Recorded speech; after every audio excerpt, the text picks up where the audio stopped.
And roads? We don't need no stinking roads.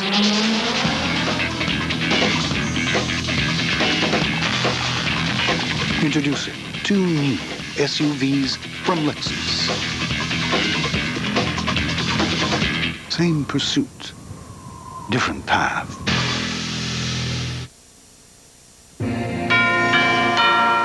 You're watching Philadelphia's NBC10. Serving Pennsylvania, New Jersey. and Delaware. Now live. This is News 10 and 11.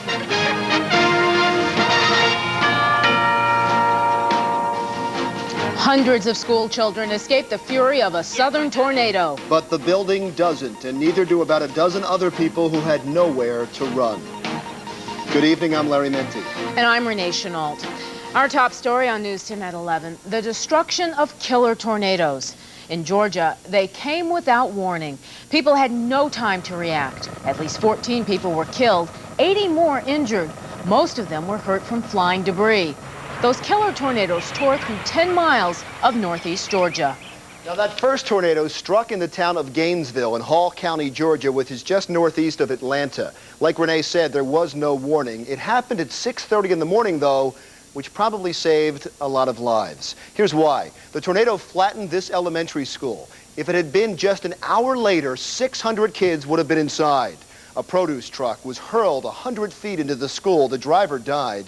Many people who survived lost everything. And then this guy come and got me and said that we didn't have no place, that he had blown all to pieces, and he was right. We don't have nothing. We laid there and prayed to God that he would put his hands on us to survive us, to get us through this, and he did. That's pure fear. You have to feel so bad for those people. Gainesville is under a state of emergency tonight. The National Guard's in place to prevent looting. Now, that same storm system moved northeast from Gainesville up to Stoneville, which is in North Carolina and just on the border of Virginia. More violent thunderstorms and another deadly tornado. It was an unwelcome sight this afternoon. The downtown strip took a direct hit. Cars and trucks were thrown all over the place. The roofs and the front of buildings ripped off. 2 people died, 21 were hurt. Tonight, a shelter is set up at a nearby school to house the homeless and those injured. Now, let's move from the east to the west now, where the wild El Nino weather has made people just miserable all over this part of the country. It's dry in Southern California tonight, but look what El Nino left behind in Laguna, California, just south of Los Angeles. The grounds are so saturated from El Nino, you saw it. Houses are falling apart. Let's roll that again for you and slow it down just a bit. The ground gave way first, and then a photographer just sat and waited. They knew the house would be next. And look at this video. Just into News 10 from Cimarron City, Oklahoma. A house teetering on the edge of an overflowing river for days. Today it went right into the water. And Renee, I guess you can say, well, I guess we know, spring came in like a lion. No doubt about it. At least it was a lot tamer in our area. Spring actually sprung right at 2:55 this afternoon. Now, at that very minute, geese were enjoying the day and the flowers as well in Fairmount Park along West River Drive. But John Balearis right now is live outside the NBC 10 studios to tell us about a wintry weekend. John. Yeah, Renee, if this is spring, bring back winter because it truly has a winter feel to it. Let's take a look at the latest radar. And yeah, right now it's occasional rain. We have some spring-like thunderstorms scattered about. But the big story over the weekend will be the rain changing to heavy snow across the extreme western suburbs. And I'll be back in just a little bit to tell you all about that when I see it in about 10-15 minutes. Larry and Renee? All right, John. On the SEPTA strike watch, no face-to-face talks tonight, but both sides said they will meet tomorrow, and strike captains are meeting tomorrow as well. So tonight, that cloud of uncertainty continues to hang over the city. SEPTA service is still rolling tonight in Philadelphia. Meanwhile, the Transport Workers Union is looking over the latest contract offer. But what we're trying to do is analyze the costs and savings that are going to be generated by each of the elements of each proposal, to look at the economics of the contract. It doesn't matter what the union finds. The numbers are the numbers. They are KPMG, Pete Marwick, and SEPTA Finance numbers. Those are the only numbers that we can budget based on. There is a an ongoing assessment being made by the president of the local along with other local leaders. And that situation could produce a decision over the weekend that a strike is necessary. You sort of become immune to theater at some point. We're committed to negotiating a contract. You heard it from the union. A strike could be called at any time over the weekend, so make sure you watch News 10 Today Weekend beginning at 6 a.m. tomorrow for the very latest on the strike watch. Tonight, SEPTA is also concerned with a wave of vandalism. News 10 tonight at the Frankfurt Bus Depot along Pratt Street. SEPTA discovered 8 acts of vandalism at the depot last night. Last week, vandals broke windows, slashed tires, and damaged air conditioners on several buses at the Frankfurt site. SEPTA says it has counted 75 acts of recent vandalism at various depots and facilities. SEPTA is offering a $1,000 reward regarding 2 fires set at the Olney Transportation Center Wednesday night. Both fires were declared arson. They disrupted rail service for about 90 minutes. And tonight, some hardball tactics related to the strike. SEPTA attorney David Cohen confirmed that the AFL-CIO has asked the Democratic National Committee not to hold its convention in Philadelphia in the year 2000. The reason, because SEPTA is planning to use scab employees. Cohen called the move, quote, desperate, and denied SEPTA would employ non-union labor. Tonight, President Clinton's lawyer is calling the Paula Jones sexual harassment suit a joke. In court papers filed today, Robert Bennett attacked Jones's evidence and key witnesses in her lawsuit. And again, he asked that it be dismissed. He also lashed out at Jones, admitting testimony that she was looking for a job in the movies. The truth is that that lawsuit is politically motivated. A politically motivated attack on President Clinton. It's without legal merit. Bennett also did an about-face today, saying he would not introduce evidence about Jones's sex life at trial. A Bennett letter to the judge discussing that strategy turned up in the media today. Well, it didn't take long for Paula Jones's legal team to fire back at the president's attorney. John Whitehead maintained his client's case is strong enough to go to trial. Whitehead also lashed out at Bennett for saying Kathleen Willie's sexual allegations against the president have no bearing on the Jones case. Conduct by men.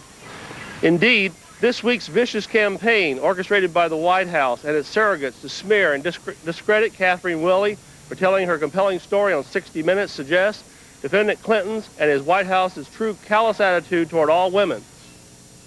Whitehead also denied leaking the letter written by Bennett to the judge in the case. The Paula Jones lawsuit is set for trial on May 27th. Well, the players in the Clinton investigation have apparently become reluctant celebrities. Monica Lewinsky was given the star treatment by some high schoolers in South Jersey last weekend. We'll tell you what they have to say about Lewinsky and her reputation. A live report coming up in 12 minutes on News 10. An emotional vigil tonight in remembrance of teenage murder victim Tiara McClain. Yeah, we love you. I love you always, Tia. Tiara's mother released a balloon to the heavens in gentle tribute to her late daughter. News 10 in Trenton tonight for a candlelight vigil and memorial. 14-year-old Tiara McClain had been missing since January 30th. Her body was pulled from a canal in Trenton over the weekend. Police say she had been strangled and beaten. The search for a suspect continues.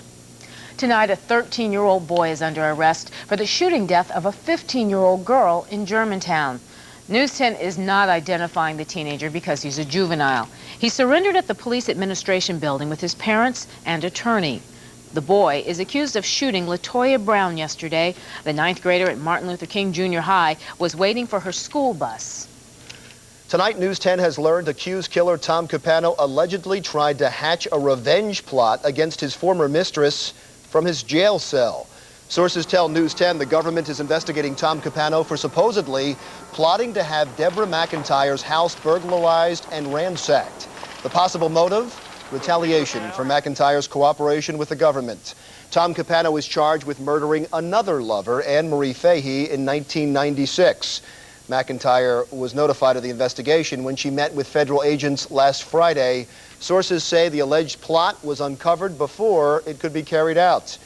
Tom Capano is charged with first-degree murder. He maintains his innocence. He could face an additional charge of intimidating a witness. Still ahead on News 10 tonight, a dramatic... Weather Center AM, this morning and every morning. In the next half hour, Weather Center PM, a comprehensive national forecast. At 40 after, Weather Center PM continues with highway and air travel conditions. Then the weekend outlook.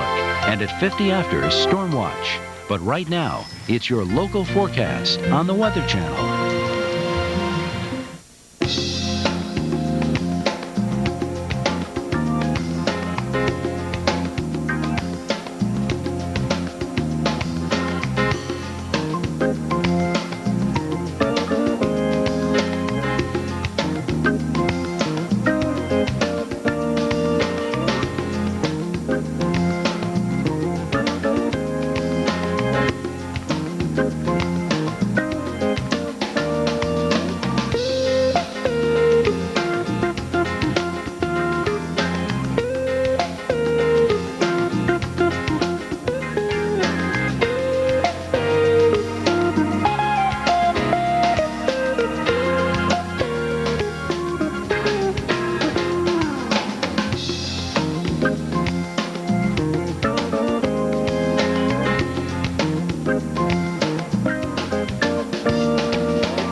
Tragedy strikes northern Georgia as a tornado destroys homes as well as families. We'll have the story for that region, plus the entire nation, coming up on this edition of Weather Center.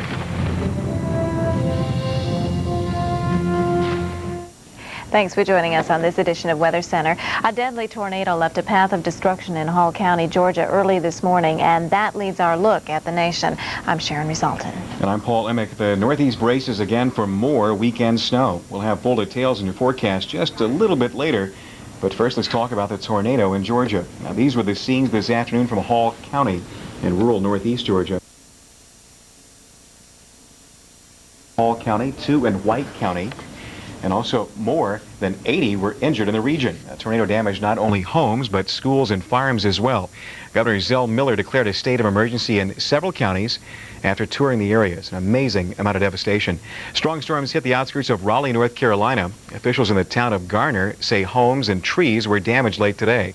In addition, a church steeple was crushed. More than 8,000 people are without power tonight.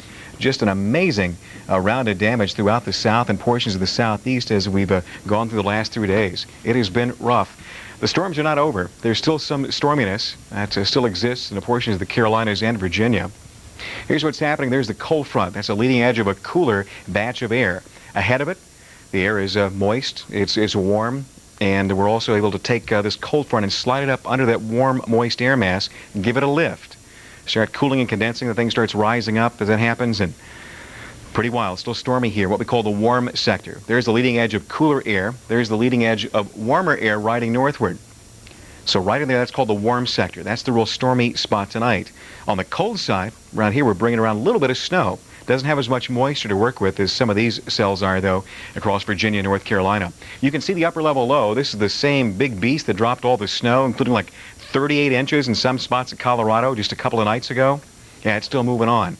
Low pressure still cranking in some moisture. This is the water vapor image showing the transport of more wet weather. Raleigh getting a little bit drier, getting a little bit more stable. It's going to be better there shortly. Also, moving further north here, we're dragging more moisture along. Eventually, the Northeast will see a big batch of this on the way. Still, though, in this stormy spot, we still have a very warm, moist air mass in place. Dew point, that's the best direct measurement of the amount of moisture in the lower levels of the atmosphere. Around 55, that's a 55, that's the dew point for Raleigh. But you can compare and contrast that to 34 around Nashville. Drier air behind the cold front, cooler and drier. Ahead of it, more moist. We've got a little storm still popping here and there throughout portions of the Carolinas. Again, Raleigh getting drier. Still some strong cells here, though. Also getting into around Hampton Roads. Now we're bringing the wet weather in, but we're moving it away from Raleigh. Things will get quieter here. On toward D.C., it's a little bit wet and stormy tonight as well. It's going going to stay that way for a while. Where you see some of those brighter white spots there indicate in the last 5-10 minutes or so lightning strikes. Also probably seeing some very heavy rain. Usually when you see heavy lightning, you can also see heavy rain. Kind of a correlation there. Florida, things getting much quieter. Not quite as stormy into Florida, including around South Florida.